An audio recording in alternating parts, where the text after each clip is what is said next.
Hey friends, this is a pressure washer by Sunjoe. Now it has an advertised 2100 PSI max. It's a 13 amp and it's actually in the budget range. Now we're gonna do some testing today, but first we're gonna show you exactly how to set it up for the first time and how to get started. Now here's our specific model number. You can see it's the SPX 2700 Max. And the one we purchased actually includes all sorts of really great accessories. You can see it comes with a wheel and brush cleaner, utility brush, an onboard foam cannon for washing your vehicles, some quick connect nozzles for various pressures, and then we also have a turbo nozzle. Now we actually picked this up on clearance at Sam's Club for roughly $78, but you can actually purchase it using our links in the description box below. We'll have one for Walmart, we'll also have one for Amazon. Both of them again are in that budget-friendly price point. Okay, here is everything that is included out of the box. You can see we have the main unit, the brush heads.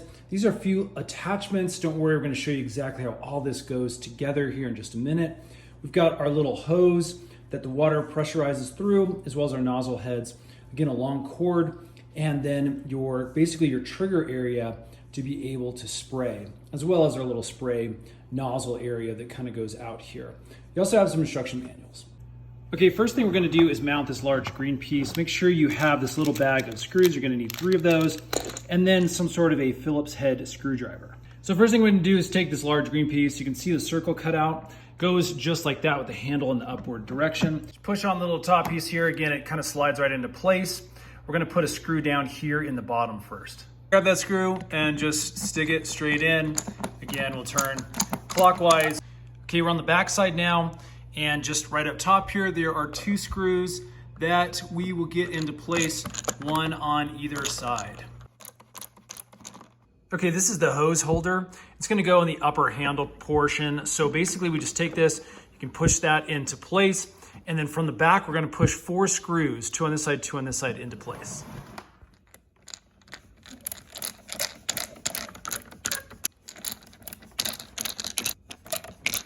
Okay, next we're gonna take the cord holder and we're just gonna stick this on this side over here. Just snaps down into place. On the other side, we'll take the trigger holder and that's gonna snap down over here into this slot. Again, just make sure this is facing forward. Push that down, you'll hear it click into place. Now just below that, we're gonna put our little spray wand protector that's gonna go down into these grooves down here on the bottom. You can see they just kind of slot in there, just like this. Again, you'll hear that little snap. Okay, let's put together the little spray wand here with our trigger area. Basically, you can see we have these 2 little notches up top. And this is gonna feed directly into this nozzle area here. You can see where the notches are on either end. Okay, so we'll put it in with the notches in the correct order. You really need to push this in and then we'll turn it just like that. And as you can see, it's now holding nice and steady. Okay, we're now ready to attach our hose to the trigger area. Basically, we'll take this coupling and you basically can just punch it in here and then thread up this nut so that everything is nice and tight. Okay, we're gonna take the cap off of this area over here, and that's where we're gonna attach the other end of that high pressure nozzle. As you can see, I can pull this back and we've got some threads that basically just go straight on there. Now, quick warning, they do wanna make sure you have the hose connected to this, your garden hose, a water source turned on before starting the unit up. Basically, as you can see, failure to do so could actually damage the pump and void your warranty. Now, in order to connect the garden hose, we need to use our garden hose adapter here. Just take off this little plug area. Then as you can see, this just threads onto the top of this. We'll go ahead and get this nice and tight. Now, this should work just by finger tightening these couplings, but if for some reason you're getting a little bit of leaking, you may need to use some tools. Don't over tighten this though. This doesn't feel like it's made of really super high powerful material. You just want to get it snug enough so that water's not leaking. All right, we're ready to plug our garden hose right on top of here. Even has a nice little filter so we don't get debris inside of the machine. Okay, it's now time to attach the specific nozzle that we want on the end of the wand. See our coupling right here.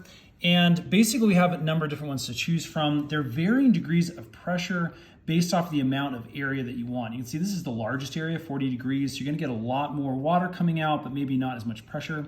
This is kind of the medium setting right here. And then this is gonna be, think of it kind of like your laser pointer. It's not gonna cover very much area, but it's gonna push a lot of pressure out onto a single spot, and that's gonna give you the most pressure. We also have what they're calling the turbo nozzle. Again, we'll test all these out and see what we like the best. For now, let's go ahead and choose the 40-degree highest setting. Make sure you really pull back and you're really pushing it on that nozzle. And then this needs to make sure it feeds all the way up past those ball bearings, and that'll keep that nozzle on. As you can see, I'm pushing it and it doesn't come off. Again, make sure this is locked in, or otherwise you'll turn on your pressure washer and this thing will just fly right off. Looking on the back of the machine, we can take our other little nozzles and just stick them back here for easy storage until we need to use them.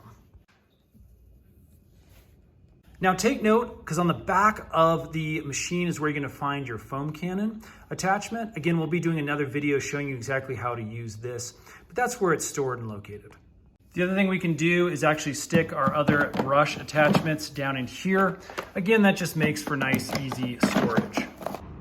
Okay, we're outside now. Let's go ahead and attach this to the hose, turn the water on so we can give it a test. Okay, basically we're just going to take the end of our hose, we're going to stick it in that adapter. We're going to use this little twist knob, probably need 2 hands here, and we're going to get it nice and tight. Now remember, this threads on counterclockwise, and I'm just finger tightening this. Again, you got some residual water from inside the hose as I was doing that. I'm going to turn the hose on now. Let's see if we get any leaks. Okay, we've turned the hose on, and as you can see, we're not leaking at all. So looks like that's going to be good and tight with just using your fingers. Okay, we've got a section of fence we're going to try to pressure wash here just to see how good it does. And as you can see, we've got the machine down here. Thankfully, we've got a nice long cord, so I'm going to run this into the garage and we can get some power. This is really nice because it has a GCI built right into the end of the plug. All right, we're plugged in. Nice little green light, should be good to go. All right, next thing we need to do is turn this to the on position. You can see off, on is over here. As you heard, it pressurized with the motor running there. And then again, it's ready to go by squeezing the trigger. We do have the little safety down here. As you can see, that's in the unlock position. Flipping over there would put it into the lock position. Now, the nice thing about this machine is that it won't run the motor unless you're actually pulling the trigger. So let's pull it real quick. As you can hear, the machine fired up again to give you that pressure. All right, let's go ahead and give this a go. As you can see, I've got the 40 nozzle on there. Again, I'm just gonna hold this normally with 2 hands. I'm gonna try to do this with 1 hand for the demonstration, and we'll just kick it on by pulling the trigger.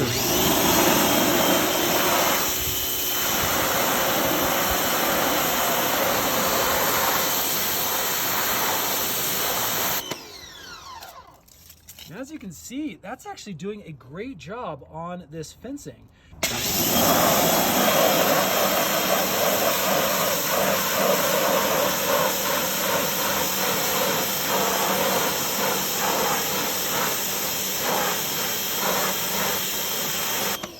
Now again, we'll have to do some more trials to see what we can do, maybe on concrete and those kind of things to clean things up. But great little machine. Again, that's how you set everything up for the first time. Hopefully that's helped make your life just a little easier, friends. If it has, hit that thumbs up button for us. Stay tuned, we're making a bunch more demo videos with this, show you how it works, as well as a bunch of other tools. We'll see you again on the next one.